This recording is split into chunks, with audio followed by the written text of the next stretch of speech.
Hello there. Today, as promised, I was going to talk about quadratic functions and radioactive decay and exponential growth and stuff like that. This is kind of the math continuation of last lesson, which was radioactive decay. And I figured that while I'm on the subject, the math itself is almost the same for exponential growth for populations in biology. So I thought it would be a good idea to combine the two lessons into one. We'll do some graph stuff first, and then we'll do some questions a little bit later. Alright, so starting off with radioactive decay of carbon-14. Okay, so I said in the last video that radioactive decay usually happens when you have really big atoms, particularly with really big nuclei. Like uranium is a good example. It has a huge nucleus with 238 nucleons in it. You can get decay on smaller nuclei. So for example, carbon-14 is the radiocarbon is how we do carbon dating of, I don't know, you're an archaeologist and you found a leather satchel in a dig or something, and you want to know how old it is. So you can do radiocarbon dating on it, and by looking at how much carbon is remaining in your sample, you can tell how old it is, or more specifically, when the cow died that you got the leather to make the satchel from, right? So, just staying on carbon dating for a minute, cosmic rays, they can interact with nitrogen in the atmosphere, and it can break down to form carbon-14, radiocarbon, right? People, while we're alive, or any animal or plant, while they're alive, they're involved in a carbon exchange with their environment. So there's a certain amount of carbon-14, radioactive carbon, in the environment. As long as you're alive, you're exchanging carbon with the environment, and you have about 1 part in a trillion carbon-14. Every trillion carbons in your body, one of them is carbon-14.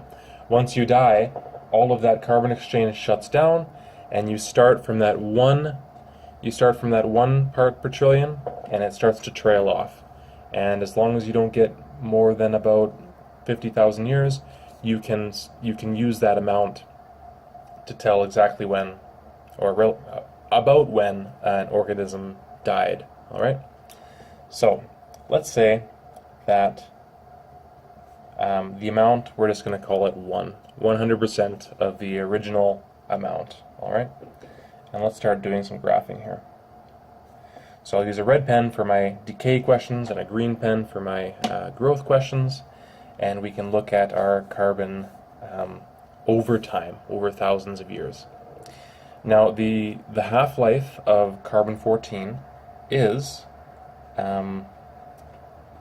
it's 5,730 years. So just for the sake of simplicity, I have drawn this graph, and I've used the scale of 6,000 years on the x-axis.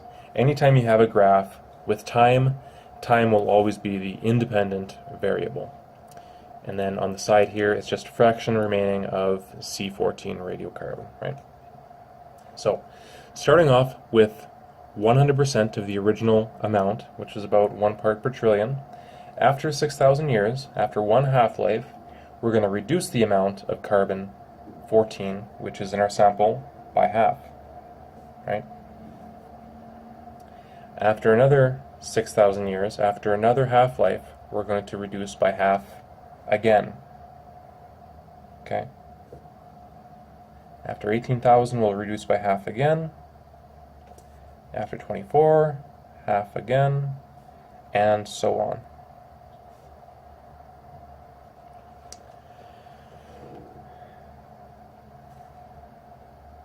Now on a graph, if you ever find that you're having trouble seeing your points, it's perfectly acceptable to circle them. Now, let's try to connect these dots and make a nice line of best fit.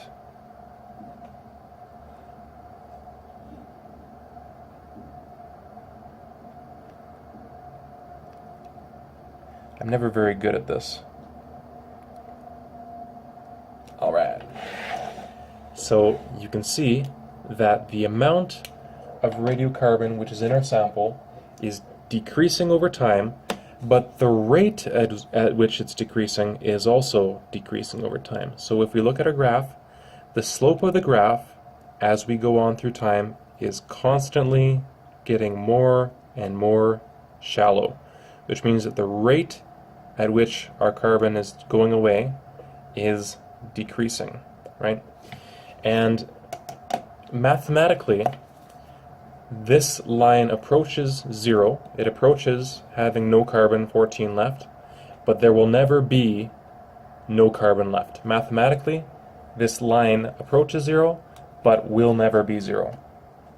Will never reach zero. And the reason for that is because each carbon-14, and there are millions of them, or billions of them, or a large amount of them, each one of them has a chance, it's a probability of breaking down, right? So the chance of all of them breaking down is very unlikely. So we're never going to get to zero mathematically.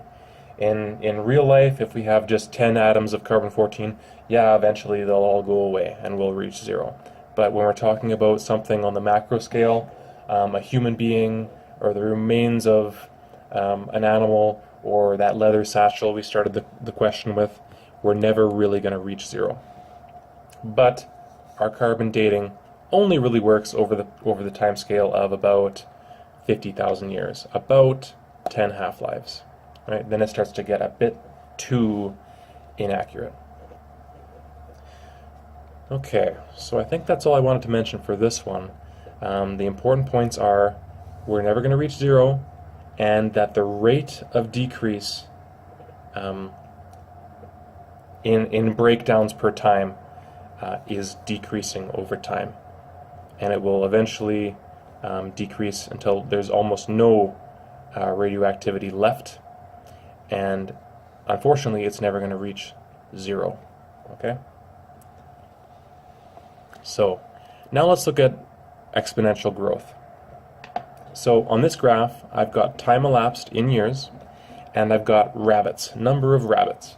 And we're going to start our question with just 10 rabbits. Okay? So exponential growth happens in nature.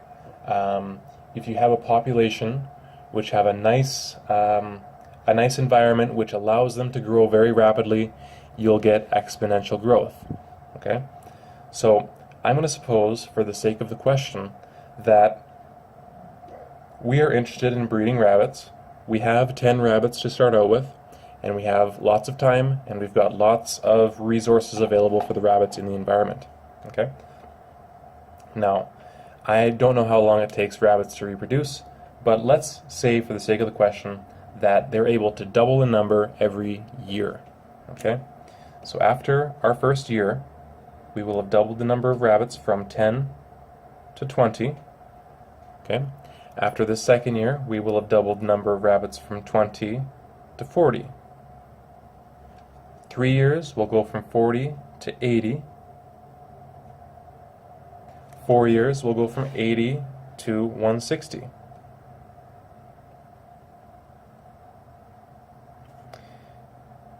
And if we start to connect these dots, you can see that this graph very rapidly starts to take off, and very quickly we go off the graph.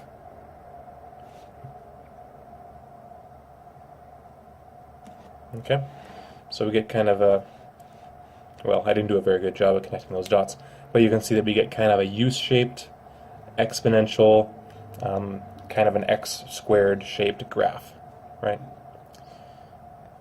Okay. So this is theoretically what can happen. In real environments, though, there are restrictions. There's not an infinite amount of space.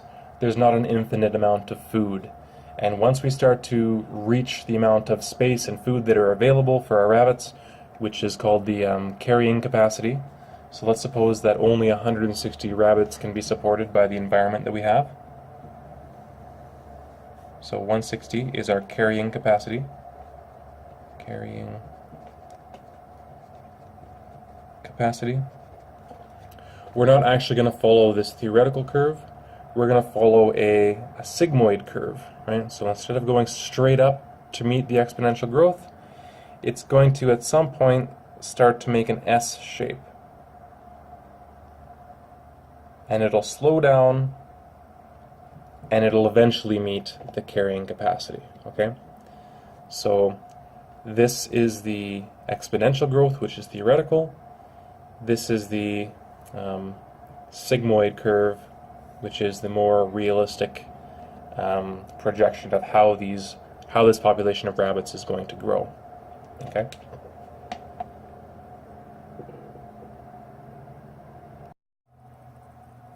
All right. So now that we've talked about radioactive decay and exponential growth in terms of graphical knowledge, how it looks on a graph, let's talk about how it looks in an equation. All right. Now that we've gathered a little bit of knowledge about how it works, let's try to make an equation for it. So probably for your class, whether you have a math class or a physics class or a chemistry class or even a biology class, you probably have a formula sheet to help you with your tests, right? So this is the one that I had when I was in high school doing my physics stuff, and it's great. It's a great formula sheet. Trouble with formula sheets, though, is unless you're really on top of your game and you're a great student, sometimes it can take a little bit of time to find the formula that you need to use for the question, right? So trying to comb through this entire sheet and find the equation that applies to the question you're trying to answer sometimes uses up a lot of time, right? And what if you can't find it? What if you choose the wrong one? And even if you do find it, it's this one, by the way, even if you do find it, some of my students have told me that they have trouble with the exponential growth or decay math, right? So rather than pull it off the sheet, what I want to do with you today is try to derive the formula, all right? And what that means is we're going to make our own version of the formula, which we know works, and it's going to be based off of our understanding of the process, right? So let's take another look at this, and we'll look at exponential growth this time. We need to gather some variables which might have to do with exponential growth, right? So if we're going to express the number of individuals, and we're going to express it based on a formula, we're going to need to get some variables together, all right? The first and most obvious one is how many did we start with? How many individuals did we start with, all right? So I'm going to write down n naught, right? And n naught just means number of starting individuals, right? Oh, and how about the number that we end up with after a certain amount of time? So I'm going to express that as n of t. So in your math class, you've probably talked about f of x. F of x is kind of like a forced, it's called a function. So that's why it's f, and of x because we always use x as a variable, right? But this is a really good example of how that notation is useful. So what this means is n, the number of individuals at any time t, right? So the number of individuals at time t is exactly that. Number of individuals at time t, all right?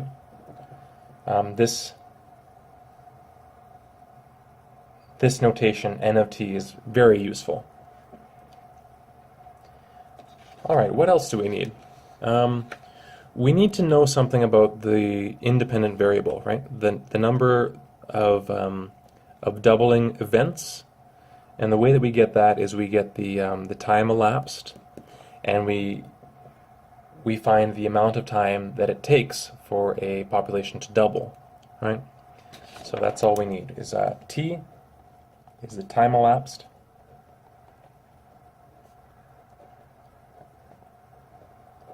and we're going to say dt, doubling time, is time to double.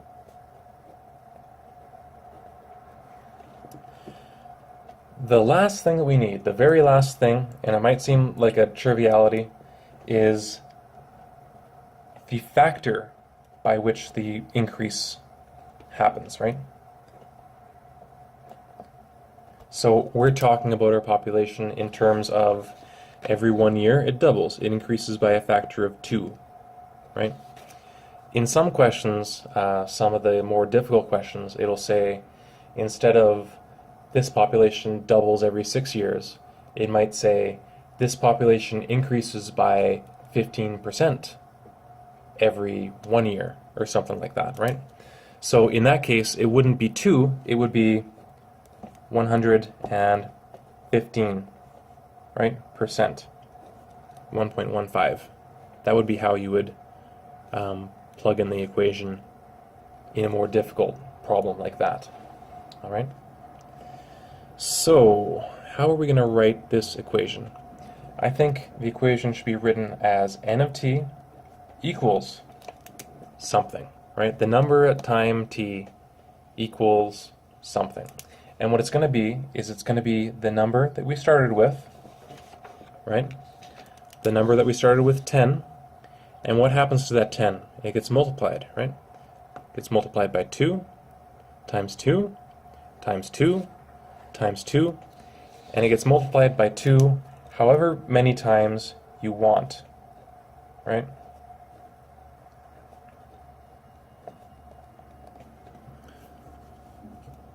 So we're going to call this the number of doubling times. Now, what does this look like? What do we know about in math that does this? 2 times 2 times 2 times 2 times 2 times 2 times 2, right? What does that in math? It's an exponent, right? So it's going to be 2 to the power of the number of doubling times, right? So if that is 4, like in this question, after 4 years, after 4 doubling times, 1, 2, 3, 4, it's just the original 10 rabbits times 2 to the power of 4. And 2 to the power of 4 is 16, and 10 times 16 is 160, right? So I think this is a really great way to write our equation. But we don't have number of doubling times as a variable, right? What we do have is time and doubling time. So how do we get this? I think we just divide one by the other, right? The amount of time elapsed divided by the doubling time equals the number of doubling events, right? So for example, if I have some fruit flies and they double every 2 weeks, after 2 months there have been 4 doubling events, right? Because it's 8 weeks divided by 2 weeks, and we get the number to be 4, right? And I think that's all we need for our formula, right?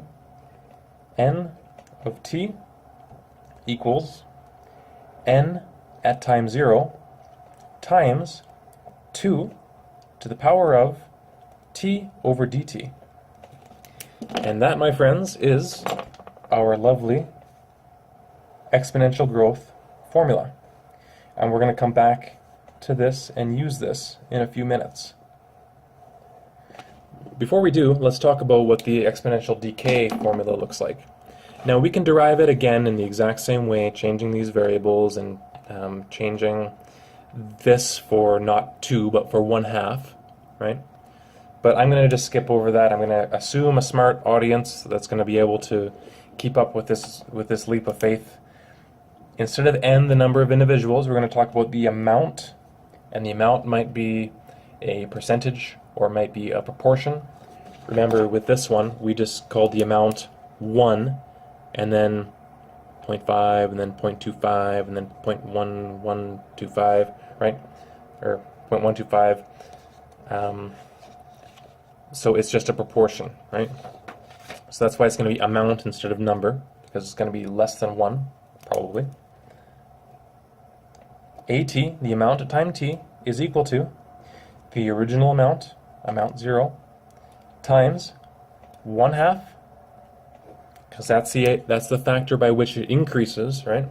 So an increase of 1/2 is the same as a decrease of 2.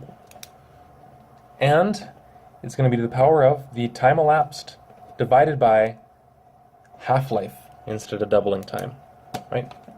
And that is our lovely formula for radioactive decay, exponential decay, right? And it should come as no surprise that it looks very similar to this one in our formula sheet, right? N equals N at time 0 times 1/2 to the power of the number of half-lives. So our formula is even a little bit better, because rather than saying the number of half-lives, we can throw in these two formulas, or we can throw in these two variables and be more specific. So their formula, you can't specify an amount of time. You have to say the number of events, of halving events, whereas our formula, you can be more specific. All right? Okay, so here's an easy question. It says a population of beetles increases by double every 16 days. Starting with just 22 beetles, how many are there after 90 days? Right? So we're going to go to our formula. It says the number at time t is equal to the original number times 2 to the power of the time over the doubling time. Right?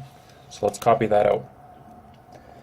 The number at time t is equal to the original number, which was 22 beetles, right? Times 2 to the power of t over dt, which is going to be 90 days, the elapsed time, divided by 16 days. Right? So 90 over 16, let me get my calculator. 90 divided by 16, that gives us 5.625. And luckily we're using a calculator, so we can do 2 to the power of 5.65, and it gives us 49, right? And then we multiply in 22, so this is 49 times 22 equals 1085.7, right? So n at 90 days, n of 90 days is 1085.7. Now you can't have 0.7 of a beetle, so what we do is we say equals about 1085, right? We won't round up, but we can round down, right? And if it were a word problem, what I would do, what would be best, is I would put a big box around the answer you got. I would say, this is my answer, teacher, and then in my word answer I would say about 1085 beetles, and I'd drop that 0.7, right? So here I've written another question. It says, a finger bone has been carbon dated and found to be 31,000 years old.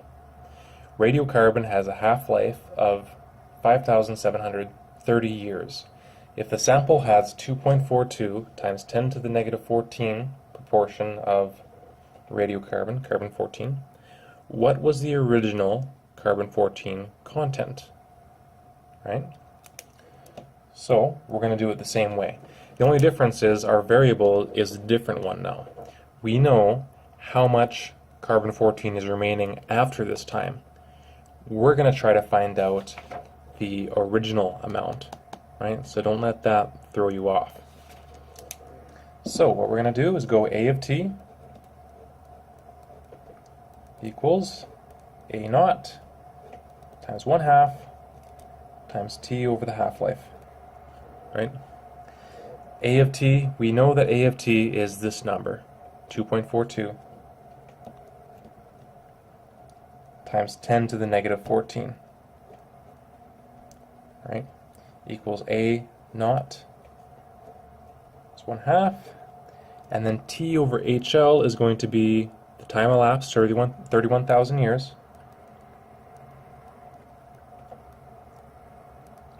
over 5,730 years, right?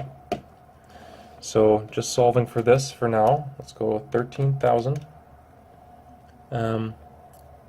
13,000 divided by 5730 equals, oh, I'm sorry, that's not right, 31,000 divided by 5730 equals, so it's 5.41 half-lives have passed, right?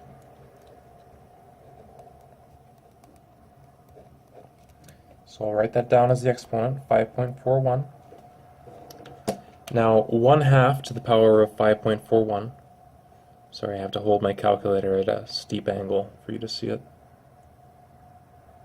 Alright, so 0.5 to the power of that number equals, so after that amount of time, only 2.35% of the original sample is remaining. Alright, so we're going to write 0.0235.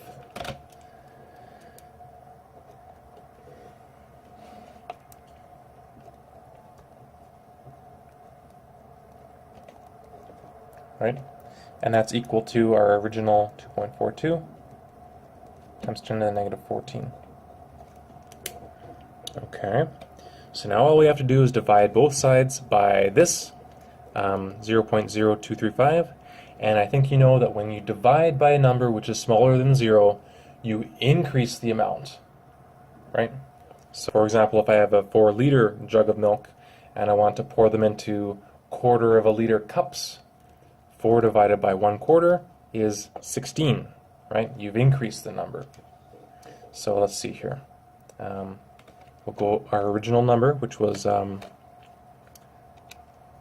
2.42 exponent negative 14 divided by 0.0235. Now the number we got is 1.029 times 10 to the negative 12.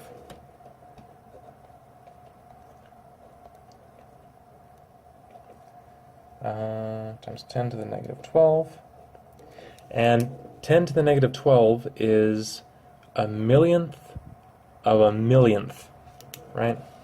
So this is 1.029 billionths, or I'm sorry, trillionths.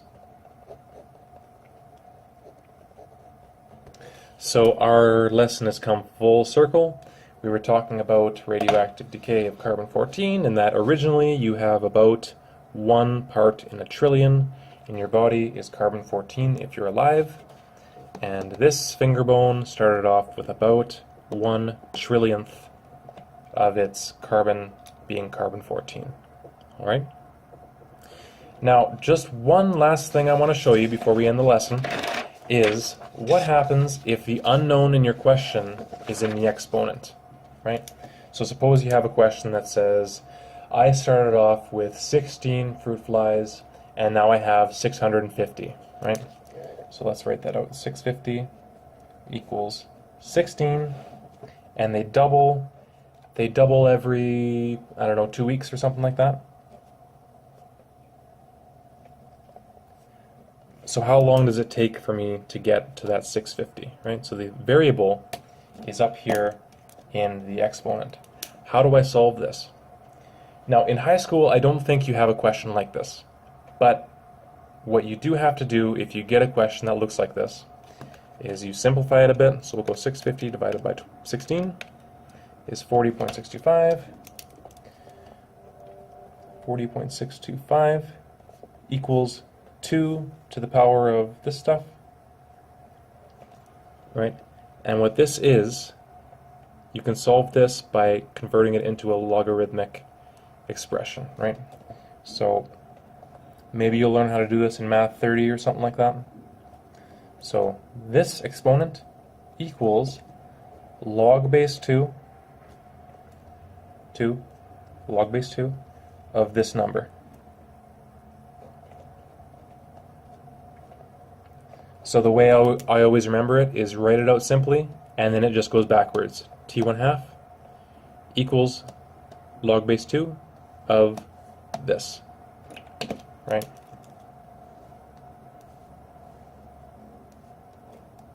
So everything just flips around. Now, unfortunately, you need a more powerful calculator than this guy to solve log base 2 stuff. This can only do log base 10. If you have your TI-83 or 84 or whatever it is you had to buy for high school, it can definitely handle this. But unfortunately, you need a little bit stronger stuff for this. But we can simplify this a little bit more just by, just on paper, right? T equals log base 2 of 40.65 times 2, right? And that's all we can do right now, I'm afraid. I left my other calculator in my other bag. Alright, well, I hope that those practice problems helped you out. I hope that it made sense. I hope that this derivation wasn't too difficult. And I hope that the whole concept makes a little bit more sense to you now. I'll try to put this page with the formulas and with the graphs up on the website. And I hope to see you back on the website soon.